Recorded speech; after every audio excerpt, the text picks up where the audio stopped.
Welcome to MathPro and our video instructions for the game Bingo, Bango, Bongo.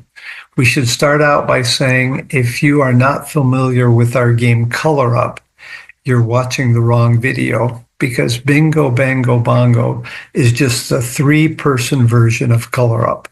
It's a game to practice adding and multiplying, and so it's for players who are working on those skills. The materials we're going to use are 4 black dice and 2 green dice, as we see here. Make sure that you don't let your opponent sneak in 2 green dice with yellow numbers on them, because if the green dice have yellow numbers, the teams are not fair.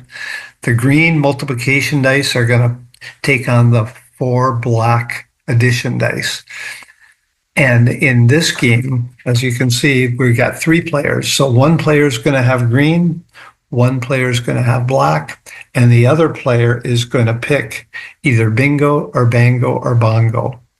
And we're going to rotate so that each player has the same number of turns where they're out. And that means they're picking bingo, bango, or bongo. Here's what that means. If I pick bingo, I am guessing that when these dice are rolled, the product of the 2 green dice and the sum of these 4 black dice are going to be either identical or only 1 apart.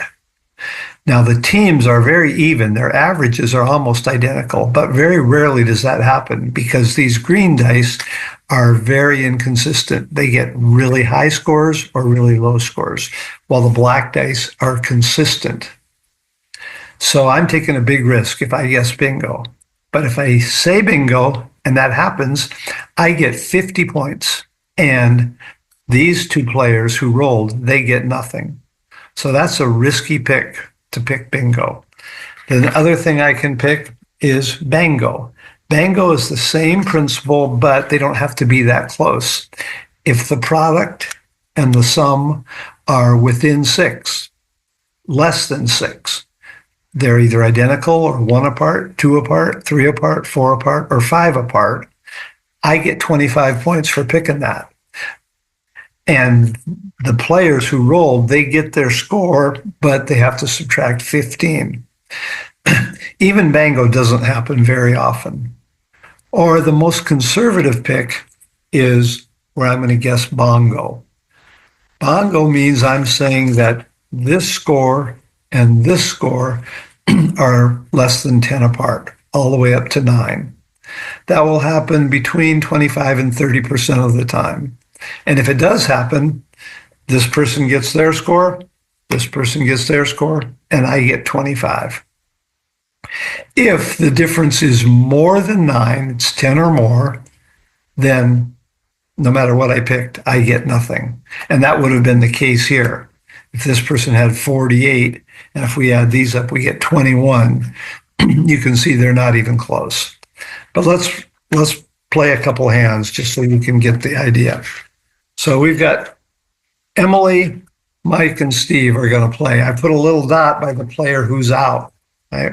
And we'll say that I'm Steve, and I'm out this time. And so before they roll, I'm going to guess bingo, bango, or bongo.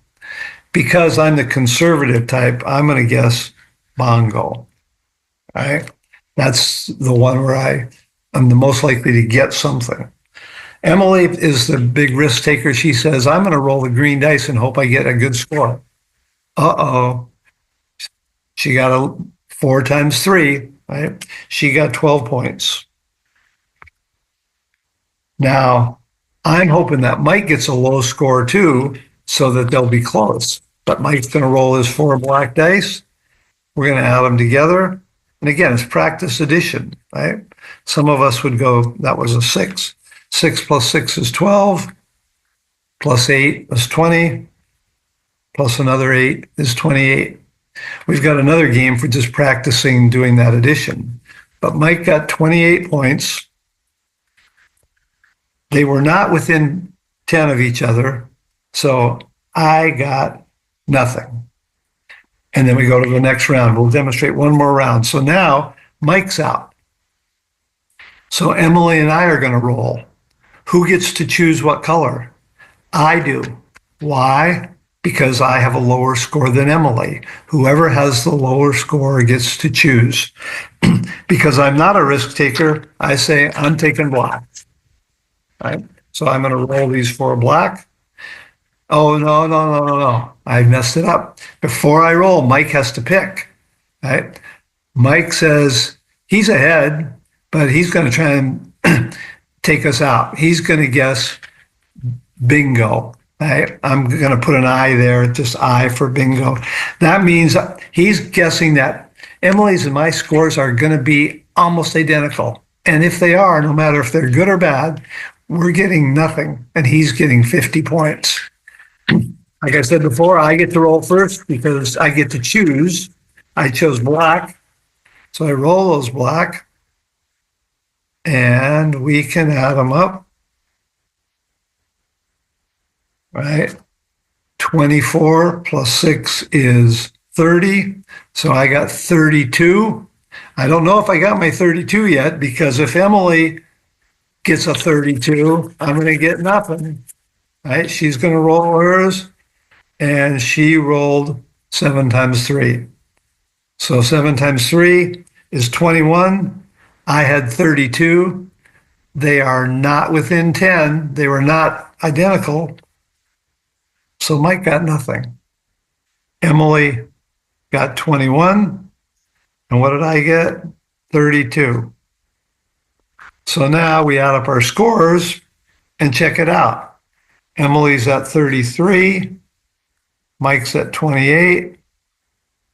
I'm at 32. We're close. And that's how this game generally works. Now, on this turn, Emily would be out, right?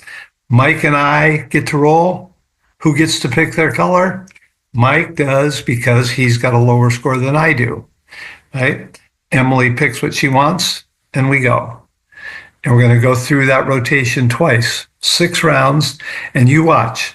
Almost always, it's going to be close.